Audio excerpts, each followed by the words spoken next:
अरे वाह ममता। अरे भैया प्रणाम। अरे खुश रहो खुश रहो। ये तो तू संस्कृत की पढ़ाई कर रही है, हैं? हाँ बहुत अच्छा।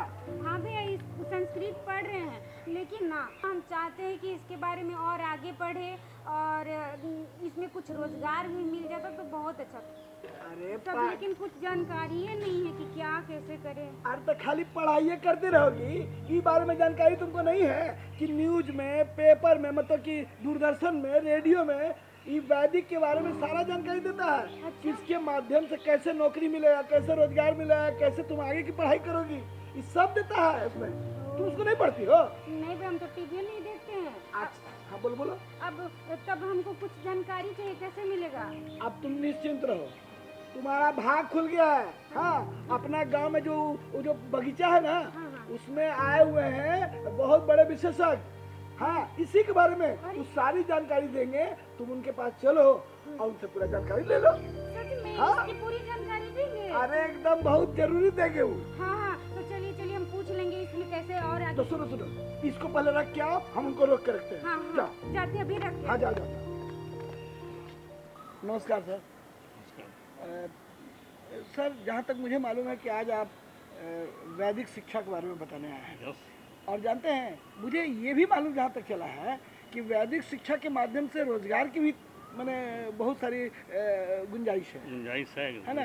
तो मेरे गांव में एक लड़की है ममता, बेचारी वो सोच रही थी कि इसके माध्यम से अगर रोजगार मिले तो कैसे मिले, और उसके बारे में वो बड़ी चिंतित थी। तो हम सोचे थे कि वो आएगी तब उसको अपनी, अब देखिए ना उसका नाम लिया और वो हाजिर है। प्रणाम सर। सर यही है सर जो बता रहे थे आप? अरे पहले इनका पूरा परिचय तो ले लो। हाँ। सर अपना पूरा परिचय आप दे दीजिए। नमस्कार, मैं विश्वनाथ लाल मित्र आज आपके स्टूडियो में वैदिक शिक्षा पर और उसके रोजगार के बारे में चर्चा करने के लिए आया हूं। मुझे ये बताना है कि वैदिक शिक्षा से किस प्रकार का रोजगार प्राप्त हो सकता है। सर आपका परिचय है तो मैंने जान लिया और हमारे गांव घर के दर्शक भी जान लिए। अब हम सर ये सोचना चाह रहे हैं, ये जानना चाह रहे हैं कि वैदिक शिक्षा है क्या। वेद में सन्निहित ज्ञान का अध्ययन ही वैदिक शिक्षा है। पहले ये हमको जाने कि वेद का नाम लेते ही 4 तरह का वेद याद आते हैं, ऋग्वेद, यजुर्वेद, सामवेद, अथर्ववेद। और हर वेद के 4 भाग होते हैं, संहिता, ब्राह्मण, अरण्यक, उपनिषद, जिसको वेदांत भी कहा जाता है। वेदों में तरह तरह का ज्ञान दिया जाता है। पहले संस्कार के बारे में बताया गया है कि आप समाज में किसी व्यक्ति से, बड़ों से, छोटों से किस तरह का व्यवहार करेंगे, किस तरह का व्यवहार करना चाहिए। इसका जो है कि नहीं ऋषियों ने, मुनियों ने श्लोकों में बताया है। दूसरी बात, समाज में मधुरता, सरसता, एक रूपता, प्रसन्नता, नैतिकता लाने के लिए ऋषियों मुनियों ने बहुत सा तपस्या किया, ज्ञान अर्जन किया, उसको श्लोकों में बताया। अच्छा। जैसे सर्वे भवन्तु सुखिनः, सर्वे सन्तु निरामया, सर्वे भद्राणि पश्यन्तु, माँ कश्चित् दुःख भाग भवेत्। अर्थात सभी सुखी हों, सभी निरोग हों, कोई दुख का भागी नहीं बने, किसी को दुख की घटनाओं का साक्षी नहीं बनना बने। इसके साथ शांति के बाद ही पढ़ा है। 2 शांति, ये जो है कि नहीं ऋग्वेद में लिखा हुआ है, देव शांति, आप शांति, पृथ्वी शांति, औषधि शांति, वनस्पति शांति, अंतरिक्ष गण शांति, मतलब सर्वगण शांति। इसी शांति का सिद्धांत का जो है कि नहीं भारत उपयोग करता है, संस्कार में पाले हुए हैं। इसीलिए भारत हर जगह शांति चाहता है। हमारे प्रधानमंत्री श्री मोदी जी भी हर जगह शांति का लिए प्रयास करते हैं। अपने देश में तो शांति बनाए ही रखते हैं, दूसरे देशों में भी, विश्व के किसी भाग में भी शांति बनाए रहने का प्रयास करते रहते हैं। ये वेद का परिणाम है, वेद के संस्कार का परिणाम है। मतलब सर आपका कहना ये है कि वेद के माध्यम से बहुत कुछ हो सकता है। वेद के ज्ञान का विपुल का भंडार है। वाह। वेद के जानकार पंडित हाँ। मधुसूदन ओझा, हाँ। डॉक्टर नेमिचंद शास्त्री, पाश्चात्य विद्वान आचार्य आयस्क के अनुसार वेद विपुल ज्ञान का भंडार है। इसमें भौतिक शास्त्र, रसायन शास्त्र, आयुर्वेद शास्त्र, वास्तु शास्त्र की जानकारी है, ज्योतिष शास्त्र की जानकारी है। वैदिक शास्त्र में अत्रेय संख्या, सतपथ ब्राह्मण में ग्रहों की स्थिति के बारे में, उनके प्रभाव की जानकारी के बारे में बताया गया है। ग्रहों की स्थिति के कारण जो है कि जानने के बाद उसमें मरीजों के इलाज का उपाय ही बताया गया। सर हमारे मन में सवाल चल रहा है कि इस वैदिक शिक्षा को प्राप्त करना है तो कैसे करेंगे सर, और कहाँ करेंगे, कितने साल का ये कोर्स होता है और क्या फी लगता है?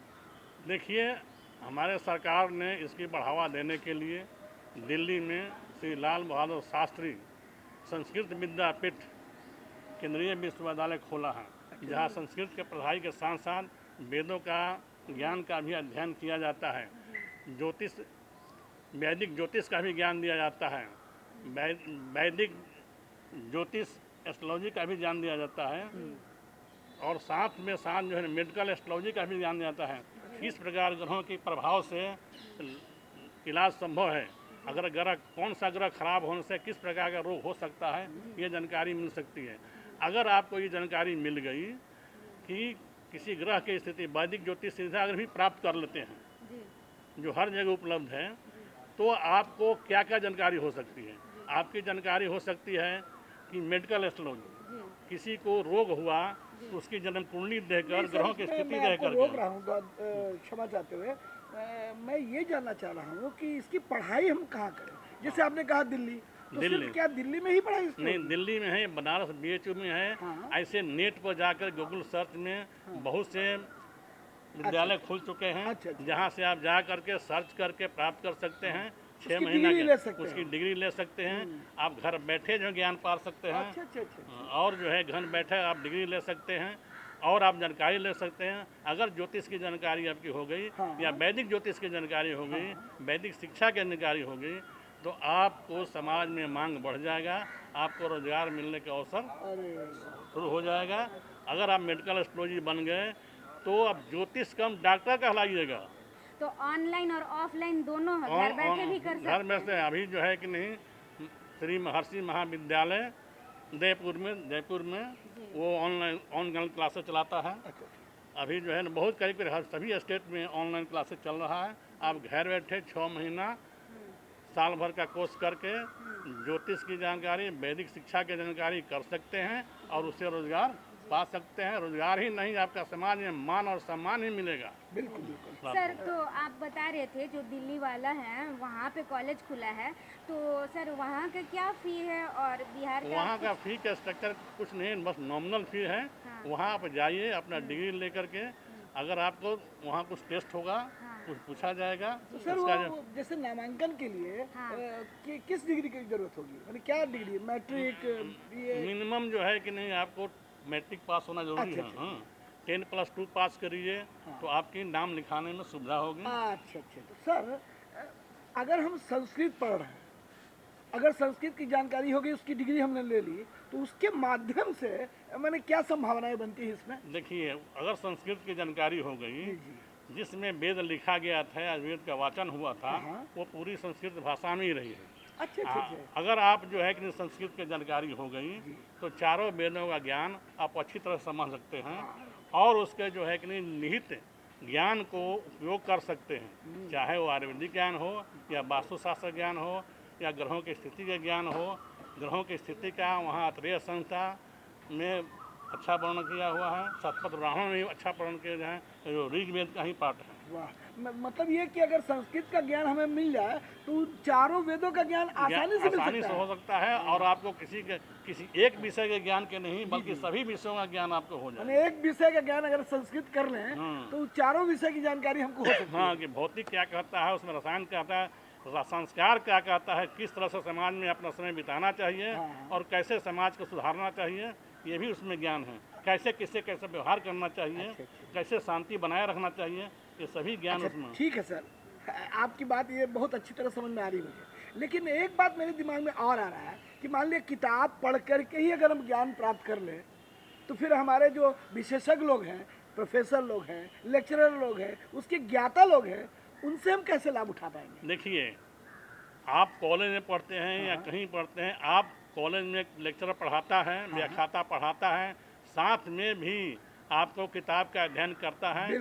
आपको शिक्षक बताते हैं कि कौन सा पुस्तक पकड़ के किस विषय में जानकारी ले सकते हैं। उसी तरह से अगर आप वैदिक शिक्षा का प्रोग्राम लेना चाहते हैं तो वेद कॉलेज में जा करके वेद इंस्टीट्यूट में जाकर नाम लिखाइए। वेद की जानकारी आपको अच्छी सुने और जो बताएंगे उसको आपको समझ आसानी से आ जाए। सर, इसमें अगर संस्कृत का हम अध्ययन लेते हैं तो इसमें सरकारी नौकरी का बहाली निकलता है क्या? उसमें भर सकते हैं क्या? एकदम संस्कृत के ज्ञान के लिए अभी तक हर स्कूल में संस्कृत की पढ़ाई जो है कि नहीं एक विषय रखा गया है जहाँ संस्कृत के शिक्षक की ज़रूरत पड़ती है। कॉलेज में भी संस्कृत की पढ़ाई होती है और वेद की पढ़ाई होती है। उसमें भी अगर संस्कृत का ज्ञान हो गया तो आप वेद का शिक्षा दे सकते हैं, अच्छी तरह से संस्कृत का ज्ञान दे सकते हैं। और यूपीएससी बीपीएससी में भी एक संस्कृत विषय है जिसको ले करके आप किसी भी प्रतियोगिता में परीक्षा में सफलता पा सकते हैं। संस्कृत बहुत ही आसान भाषा है, समझ की भाषा है और इसके क्लिष्ट भाषा नहीं है। मतलब जैसा लोग समझता है कि संस्कृत बीपीएससी में भी संस्कृत लेकर के आगे पढ़ सकते हैं। पढ़ सकते हैं। वाह, बहुत लोग लेते हैं और बहुत लोग सफल भी हुए हैं। यानी कि वैदिक शिक्षा में भी बहाली सरकारी निकलता है, उसमें भर सकते उसमें हैं भर और सकते हैं। नौकरी भी सरकारी हो जाएगा। नौकरी सरकारी हो बहुत जाएगी। अच्छी बात है। इसलिए वैदिक शिक्षा में संस्कृत जरूरी है और संस्कृत पढ़ने से आपको आपका जानकारी की व्यापकता बढ़ जाएगी। आप संस्कृत के टीचर बन सकते हैं, संस्कृत के जो है कि नहीं आप प्रोफेसर बन सकते हैं, संस्कृत के जो है कि नहीं ले करके आप कमीशन में बैठ सकते हैं, संस्कृत ले करके वेद की जानकारी कर सकते हैं। और अगर अनुवादक के रूप में अगर हो गया कि हिंदी भी जानते हैं, इंग्लिश। अच्छा, अनुवादक माने वेद के भाषा को दूसरे भाषा में अच्छा। बताना, जैसे हिंदी बताना, उर्दू में बताना या और किसी भाषा में बताना है। अगर अनुवादक जानते हैं तो आम लोगों को बात समझें कि आम लोग समझेंगे कि वेद शिक्षा है क्या, इसमें जानकारी कितनी है और ये समाज के लिए कल्याणकारी कितनी है। मतलब कि अगर संस्कृत का ज्ञान हमें है और हिंदी का भी ज्ञान है तो वो संस्कृत वेद वाला पढ़ के हम हिंदी में लोगों को समझा सकते हैं। आम पब्लिक कर सकते हैं। आप जो है कि इसमें इसलिए रोजगार है। कोई भी आदमी कोई भी शिक्षा प्राप्त करने के पहले जानना चाहता है कि इस शिक्षा प्राप्त करने से क्या जानकारी मिलती है और किस प्रकार का रोजगार प्राप्त होगा। गांव घर के दर्शकों, इतनी अच्छी जानकारी सर हम लोग को दे रहे हैं और इसके तहत मुझे एक दिमाग में एक प्रश्न आ रहा है कि सर कि इसके माध्यम से कहाँ डिग्री और किस तरह का डिग्री हमको मिल सकता है? देखिए, बिहार सरकार इसके बारे में बहुत पहले से प्रोग्राम चला रहा है। संस्कृत विद्यालय बहुत से खोले गए हैं। अच्छा? संस्कृत पंडितों का बहाली भी वहाँ होता है। वहाँ पर मध्यमा, प्रथमा, शास्त्री का डिग्री लिया जाता है और उस डिग्री लेने के बाद आप किसी भी संस्कृत स्कूल में, कॉलेज में, टीचर में बहाली पा सकते हैं, रोजगार पा सकते हैं। इसके बाद आप अनुवादक रूप में काम कर सकते हैं। साथ साथ जो है किसी भी कमीशन में लेकर सब्जेक्ट को लेकर के आप सफलता पा सकते हैं। क्योंकि संस्कृत बहुत ही आसान भाषा है, केवल समझने में क्लिष्ट लगता है लेकिन क्लिष्ट है नहीं, बहुत ही अच्छी बात है। अभी संस्कृत बोर्ड का गठन बिहार में है। हमारे गुरुदेव भी संस्कृत स्कूल के प्रिंसिपल थे और वो पीएचडी थे ज्योतिष में, जो पीएचडी थे संस्कृत में। तो मैंने बहुत से टीचर को देखा है संस्कृत पढ़ाते हुए। संस्कृत हर जगह बहुत से स्कूल खुले हुए बिहार में, संस्कृत पाठशाला खुले हैं जहाँ बच्चों की शिक्षा दी जाती है और बच्चे शिक्षा ले करके ज्ञान प्राप्त करके रोजगार भी पाते हैं। सर, इतना विस्तृत जानकारी आप दे रहे हैं तो मेरे दिमाग में भी बड़ा विस्तृत बातें आ रही हैं। अब जैसे धार्मिक न्यास जो समिति बनती है तो क्या उसमें भी हम लोग का रोजगार उसमें मिल सकता है? हाँ, धार्मिक न्यास में भी संस्कृत की जानकारी होना जरूरी है। जी। जो संस्कृत की जानकारी जब हो जाएगी तभी किसी के बारे में, किसी के विचार में आपकी जानकारी होगी उस धार्मिक न्यास में क्या करना चाहिए, क्या होता है, क्या नहीं होता है और समाज के हित में क्या होता है।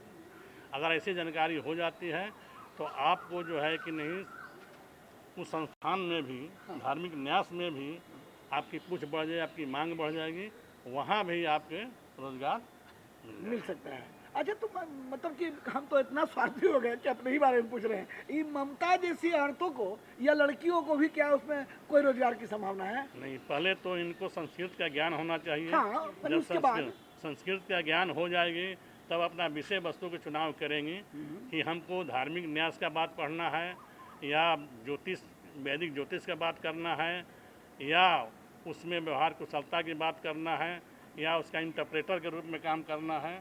आदि बातों की जानकारी हो जाएगी तो इनका मांग बढ़ जाएगा। सर मैट्रिक और इंटर जो हम अगर संस्कृत से पढ़ाई कर लेते हैं तो ये ग्रेजुएशन की पढ़ाई फिर कैसे करेंगे सर इसके तहत? देखिए, बिहार में भी संस्कृत विश्वविद्यालय है, दरभंगा विश्वविद्यालय है, और सबसे बड़ी विद्यालय दिल्ली में है, श्री लाल बहादुर शास्त्री संस्कृत विद्यापीठ विद्यालय है, जहाँ से आप ग्रेजुएशन भी कर सकते हैं, पीएचडी की डिग्री भी ले सकते हैं, और ये सब लेने के बाद आप विदेशों में भी जा कर के अपने वेद का, अपने देश के बारे में जानकारी दे सकते हैं, इंटरप्रेटर हो सकते हैं। और तो पूरे देश में सर कितने विश्वविद्यालय हैं? कम से कम कितने कॉलेज हैं सर? कम से कम 50 विश्वविद्यालय हैं, जहाँ की आप जाकर शिक्षा ले सकते हैं। बस आप नेट पर जाइए, आपको सभी जानकारियाँ मिल जाएंगी।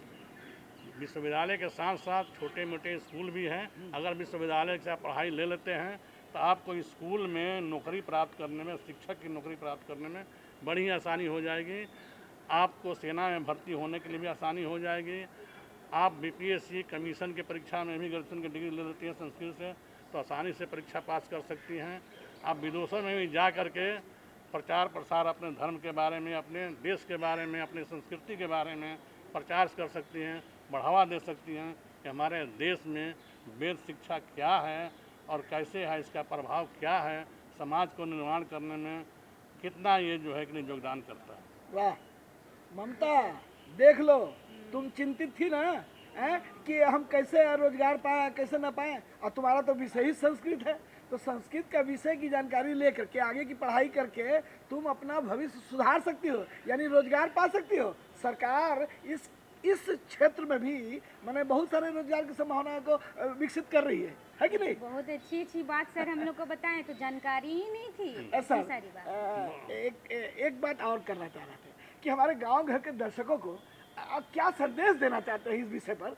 मैं जो है कि नहीं, दर्शकों को ये बताना चाहता हूँ, जो खासकर ग्रामीण दर्शक हैं, जिनको संस्कृत की पढ़ाई में रुचि नहीं रहती है, उनको रुचि जागृत करना चाहिए। इससे रोजगार के अवसर के मैंने जो चर्चा किया है मिलेगा ही। आपको अपने संस्कार का, समाज के बारे में जागृति पैदा करने की भी भावना का पता चलेगा कि कौन सा आदर्श जो है कि अपनाया जाए, किस तरह का व्यवहार किया जाए कि देश तरक्की करे, समाज तरक्की करें, और रोजगार भी मिलेगा और साथ साथ ये जानकारी ही मिलेगी।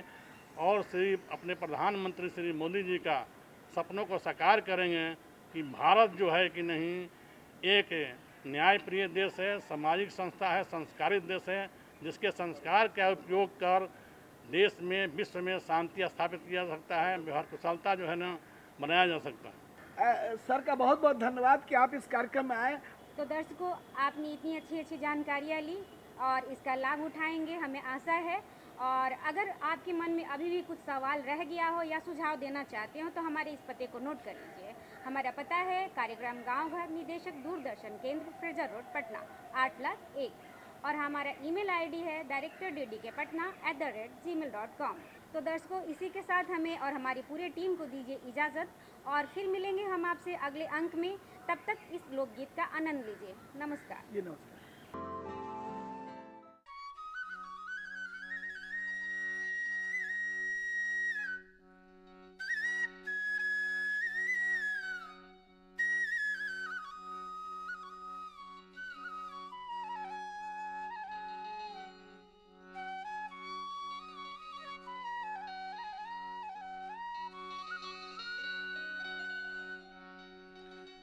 अरे ताहू बानिहारिन हमहू बानिहार है। अरे चलो चलो गोरिया नदिया के पार है, चलो चलो गोरिया नदिया के पार है। ताहू बानिहारिन, ताहू बानिहारिन हमहू बानिहार है। चलो चलो गोरिया नदिया के पार है, चलो चलो गोरिया नदिया के पार है।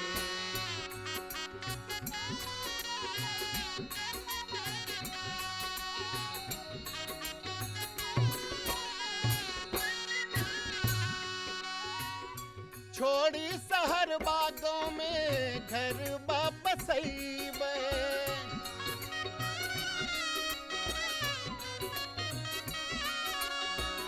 छोड़ी महलिया दहिया मटिया लगैबे।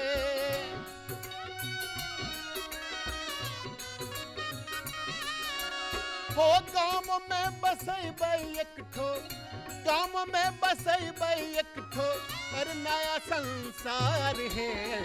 चलो चलो गोरिया नदिया के पार है। चलो चलो गोरिया नदिया के पार है।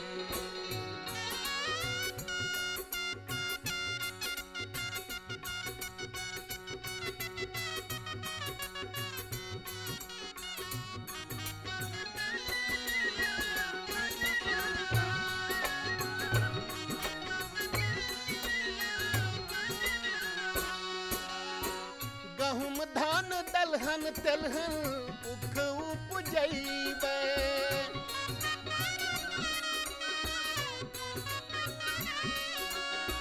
साग सब्जी मकई फलों से खेतवा लहरैबे।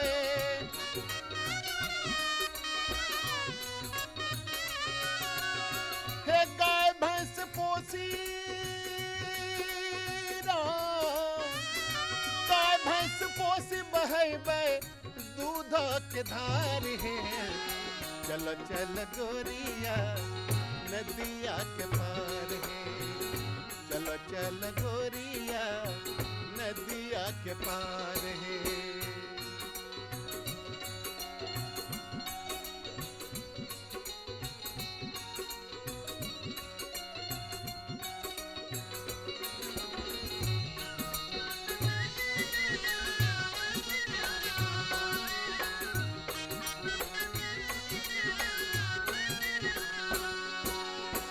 रात खानी बैठी अनपढ़ लोग के पढ़ैबे।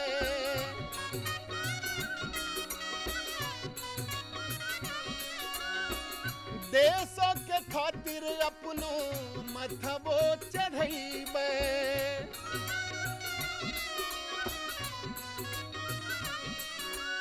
हो मिली जुली रहबे लोग से, मिली जुली रहबे लोग से, करी करी प्यार है। चलो चलो गोरिया नदिया के पार है। चलो चलो गोरिया नदिया के पार है। हे ताहू बनिहा बानी हारिन, ताहू बनिहा बानी हारिन, हमहू बनिहार है। चलो चलो गोरिया नदिया के पार है। चलो चलो गोरिया नदिया के पार है। चलो चलो गोरिया